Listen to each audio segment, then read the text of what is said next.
In the end, there was nothing to be seen but a few wrecked cars, some piles of lumber and molasses, great sticky, syrupy pools of molasses everywhere.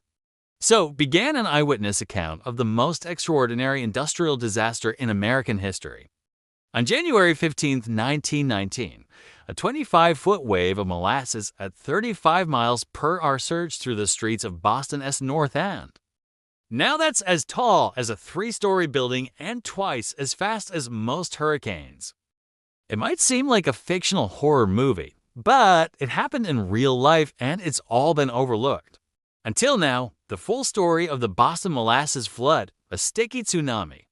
On a sunny Saturday morning in January 1919, people ambled through Boston's North End, the Italian immigrant neighborhood along the harbor, where rows of 2-story tenements packed tight between commercial wharves and shipping lanes. Dock workers eyed the midday ferry to their Union Hall. Shopkeepers stocked their shelves with imported delicacies. School children skipped ropes in the street. Nobody had a clue that by lunchtime, the neighborhood would be buried under 2 million gallons of molasses. And where did that come from? The answer is here, at least it was then.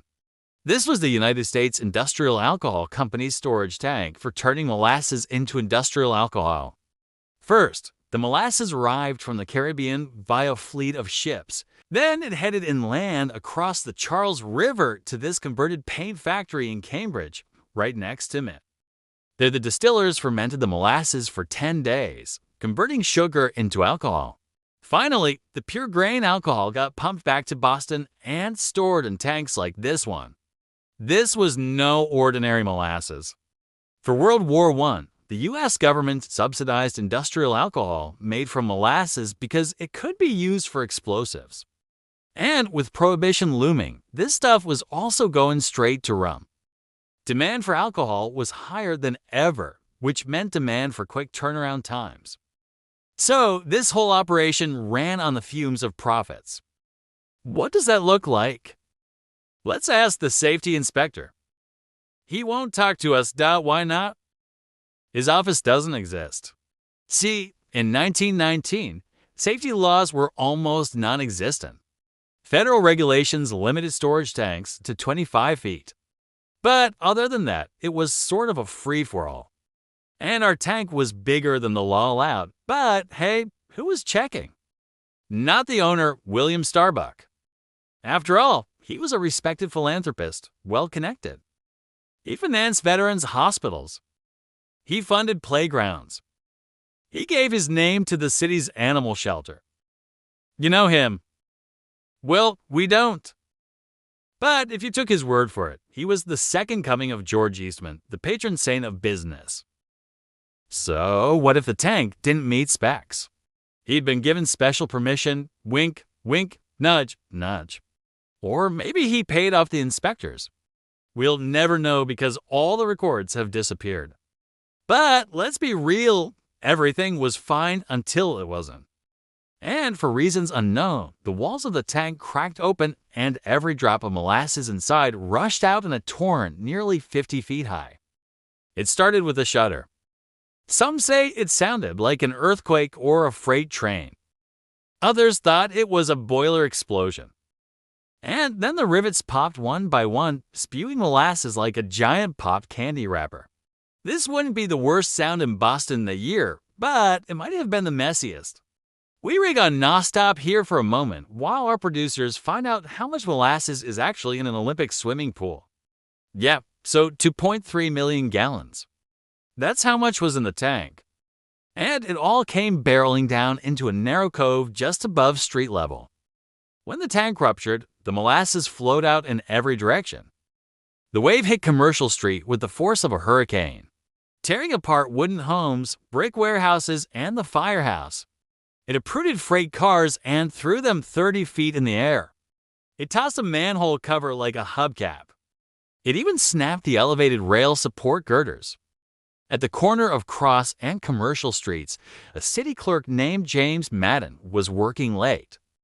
The wave knocked him through the window of his office and drowned him in the street 18 hours later. His body was found face down in a pool of molasses, still clutching his briefcase. Molasses settled, choking the life out of anything it touched.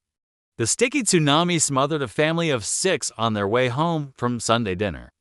It trapped workers at the evening transcript printing press. Here and there struggle to form, whether animal or human, impossible to tell. Only an upheaval in the sticky mass showed life. That was the case for 10-year-old survivors Pasquale Iantosca and Maria D'Estasio, who were collecting firewood in an empty lot on Commercial Street. They were never seen again. The flood dragged them under in an instant. Rescuers couldn't reach them and time was running out. The rising tide was quickly turning the molasses into a sludge so thick it could trap people and horses. At 12:40 p.m., just 60 seconds after the wave hit, the alarm went out.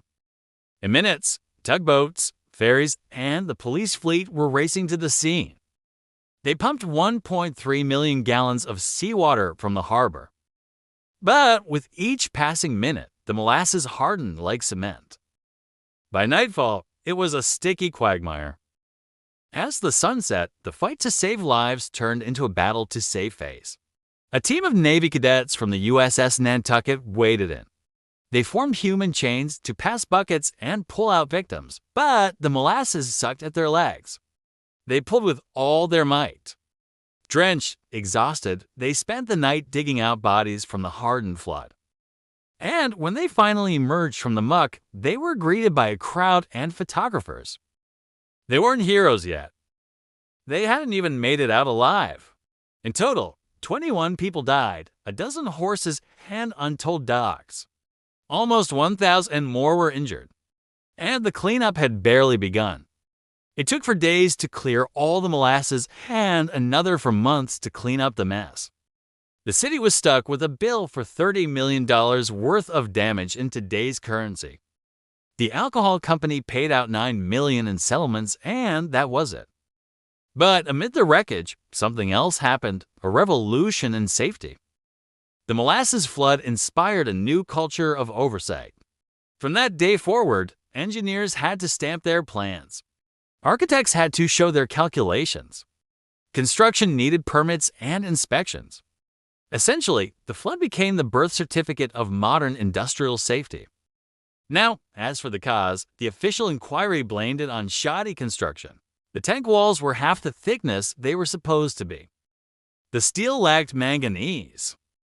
The seams were poorly riveted. But the truth is, none of that mattered much. Everyone knew the tank was dangerous. Rumor had it the owners were trying to dismantle it before the disaster. Instead, the owners spread a rumor of their own. The Italian anarchists bombed the tank. And sure, it was true that anarchists had bombed factories before, but that wasn't what happened here. Still, the Red Scare was in full swing and immigrants were easy scapegoats. So that rumor stood. For 6 years, nobody talked about the real villains, William Starbuck and the alcohol company. But eventually, the truth dribbled out. Court records revealed that the company had ignored pleas from its own employees. And in 1925, the auditor ruled that the tank had burst due to corporate negligence. Today, a plaque in Popolo Park serves as the neighborhood's only official memorial. The disaster area is now a vibrant neighborhood with condos, restaurants, and pubs. But on a hot summer day, when the wind shifts just so, some folks swear they can smell something sweet rising from the depths. This story was researched and written by Gaurav Garg for our channel at Gaurav Garg Author. For more such videos, like and subscribe to our channel.